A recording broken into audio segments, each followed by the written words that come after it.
I'm telling Mother. Now, Catfish, I understand you've pulled a different Joffrey POV chapter.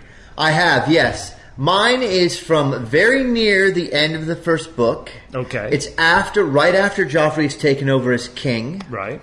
And he's installing all his new people. He's getting the world together. Get them together. And Ned has shown himself to be untrustworthy and Very unfaithful much so. to the king. It was shocking. I was surprised how untrustworthy the Starks were. Well, I wasn't because of the earlier Joffrey chapters I'd read. Good point. And this is the scene right when Sansa comes to ask Joffrey a question about her father. Oh, I can't wait. Let's hear it.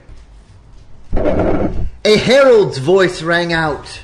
All hail his grace Joffrey of the houses Baratheon and Lannister. The voice seemed to fade away as Joffrey's thoughts came to the fore. So much to do. While he loved his late father, dear departed King Robert had spent so much time drinking and hunting and ignoring the land's business that Joffrey had much to do to bring it back to prosperity. Joffrey's guiding principle, as always, had been a Lannister always pays his debts. And now, as king, his debt was to his people. He owed them a forthright ruler and a land where all could prosper. He swept his eyes across those in attendance. Ah, there she was, his betrothed Sansa. She winked at him and lightly traced her left nipple with her right hand. He sighed inwardly. This is one of my favorite chapters, Catfish. It's so emotional. I'm crying. Okay. Even though she was a rough and lusty young girl, unfit to be queen, he would still marry her. His second guiding principle, of course, was a Lannister always keeps his promises. Still, though, he would have expected her to be a bit more serious during this time. Her father, a disloyal and ignorant brute, had become more and more of a problem. He had formerly been a small nuisance, known to be an unreliable drunkard who visited both the young women and young men at Littlefinger's establishments. And Joffrey had silenced more than a few rumors of Ned's dalliances in order not to hurt Sansa's feelings. But Ned had lately been driven by a new scourge in the city, crust of the blue flower, a drug which had the opposite effect of the milk of the poppy. And so Ned had made paranoid claims about Joffrey's lineage. He was but a small problem, yet Joffrey felt the need to get the man out of the city. Joffrey had seen it many times before, when he had volunteered at the King's Landing Rehabilitation Center. For some, city life was so fast-paced and exciting that they succumbed to all its excesses. Poor Ned was lost. Joffrey's first bit of business would be to send him home to recover. Though Ned was not literate and could barely even speak 300 words, he could put his life back together in the north. Joffrey's reverie was shaken as the herald practically shouted in his ear, "The Lady Sansa of House Stark!" Joffrey would have someone speak to the man. He was a little old and perhaps becoming deaf. Perhaps the man was ready to retire. Joffrey would speak to his new hand about getting the herald a nice small plot right outside the city walls, somewhere where this man could rest. That was Joffrey's third guiding principle. A Lannister really likes small plots. Sansa stepped forward, brushing pigeon feathers out of her hair. Clearly she was distraught.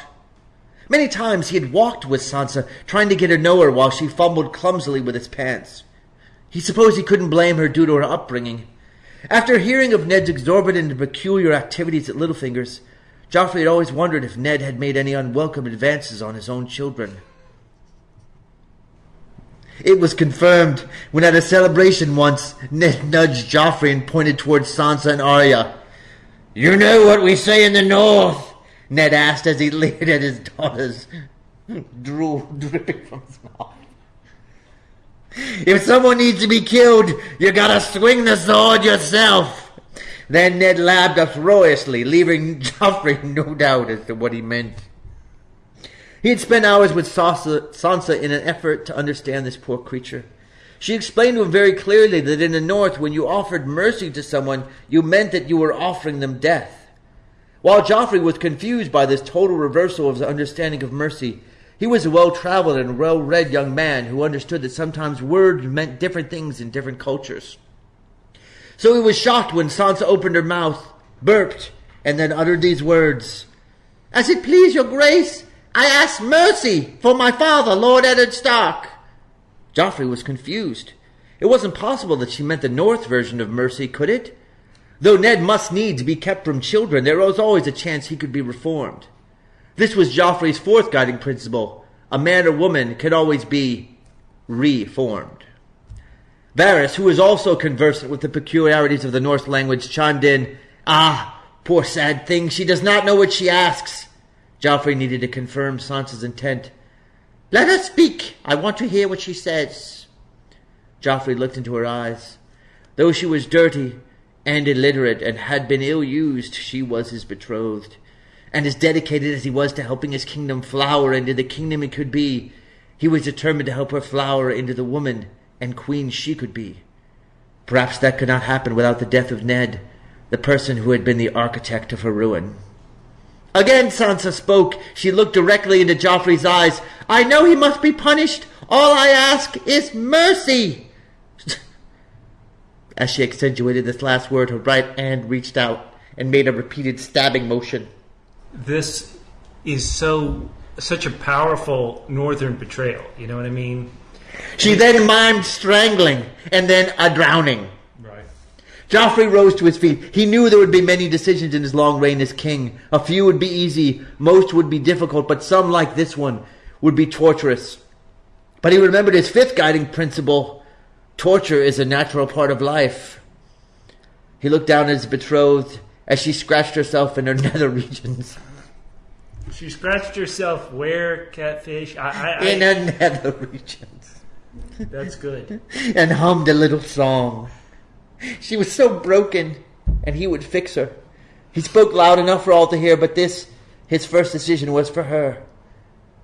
"I shall do as you ask." Catfish, I am crying at the emotion that Joffrey had to show, the strength he had to show. Yeah, when this it's amazing. daughter is asking for him to show northern mercy, aka kill her own father, it's sad. Yeah, I mean, you may recognize some of that dialogue from the her point of view chapter, but it really becomes clear what she's saying when you hear it from Joffrey's point of view. I've been very busy. Many important matters require a king's attention. I'm king now. King now. I am king. I am king. I am. Kiss it. I am. Kiss it again when I return. Your fingers or your king doesn't discuss battle plans. But your fingers or your tongue. I am the king. I'm telling mother.